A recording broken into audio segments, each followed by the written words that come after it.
So this is our last part. The company now wants to modify the circuit and wants to extend how versatile it is. And it wants to be able to increase the number of hydrophone channels, be able to connect hydrophones of different types and various sensitivities, and modify the design to be suitable to attach new devices with higher output impedances. Now, bear in mind that this is the last part of the question, and this is designed to be difficult. So the first 3 or 4 parts are usually quite straightforward, and the last parts, usually worth maybe a quarter to a third of the marks, will always be a bit more challenging. So have a look at this here, and let's see what we can come up with. Here, let's do the dunk, advanced, that one, share.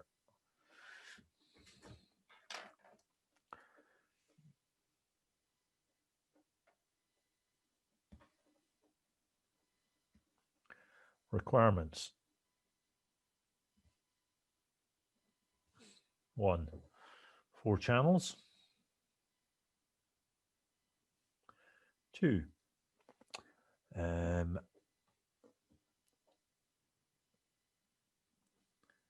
vary sensitivity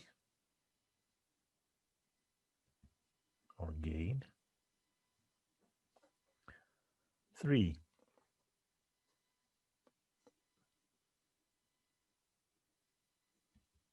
high output impedance.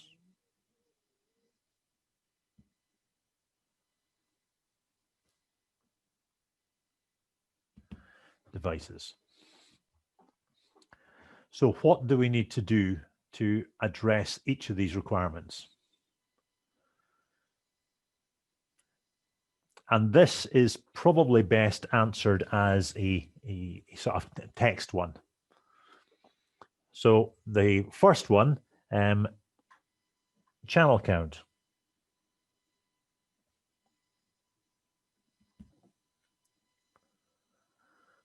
A circuit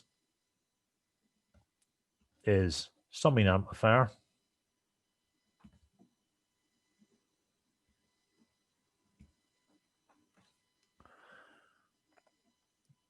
Add 2 more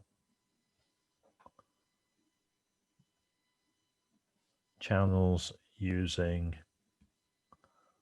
R equals 10 k ohm resistors. And if I go back to my circuit at the start, and this is it up here, what I'm saying here is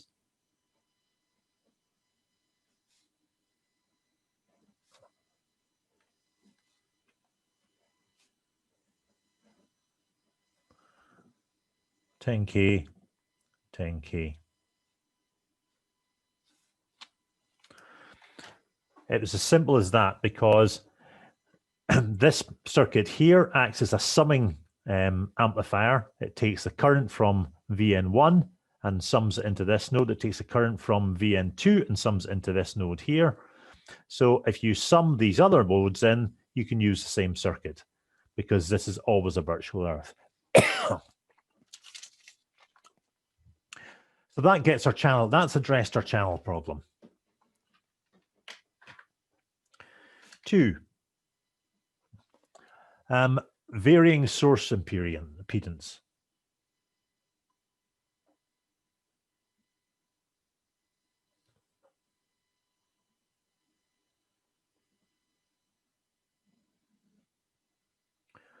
We can do this in a couple of ways. 1, allow R to vary to suit impedance. Professor, we can see that again. To suit impedance.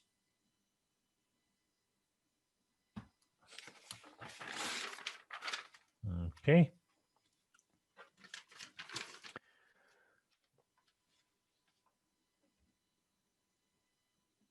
Or And this would be a better way, insert buffer amplifiers.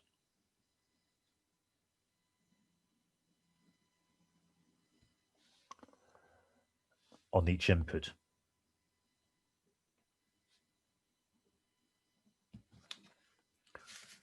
So there we would have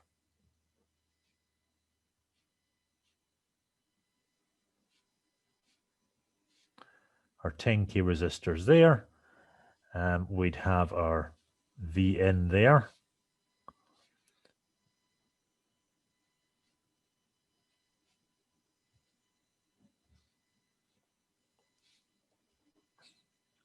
And we could actually have our source signals here feeding into this node here. If we wanted to put a load impedance on, we could actually put a 10K load there. But we've put a little buffer amplifier there. And the third part was varying sensitivity.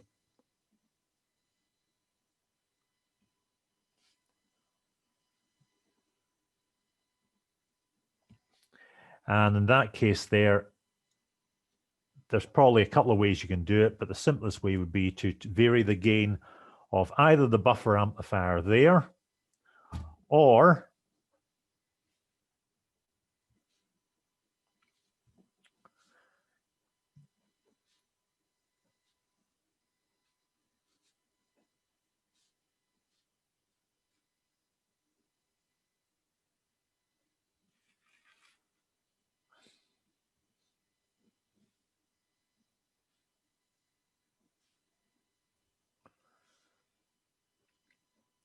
keep the buffer amplifier gain constant, perhaps just ×1, and vary the gain at this node here, because you no longer have got these 10K resistors loading the input there. So that's your answer there. And for that, you would get 6 marks.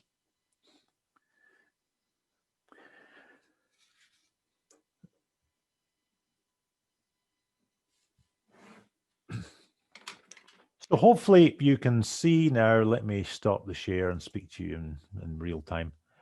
So hopefully now you can see tackling the questions in a logical fashion is pretty straightforward.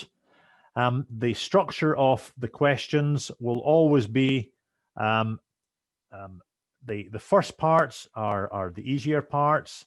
The last parts, perhaps a third to a quarter of the marks, will always be the more difficult part. So for those of you who are struggling, make sure you do the easy parts of the questions first, and then think about the hard questions.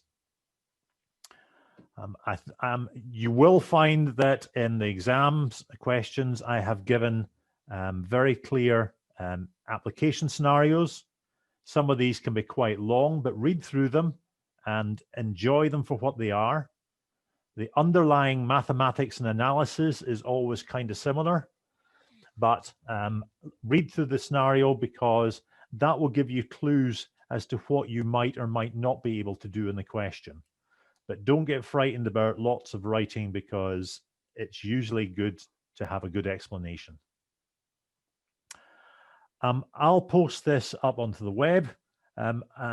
Please, again, can I remind you to have a look at the survey. If you've not filled it in, that would be fantastic if you could do that.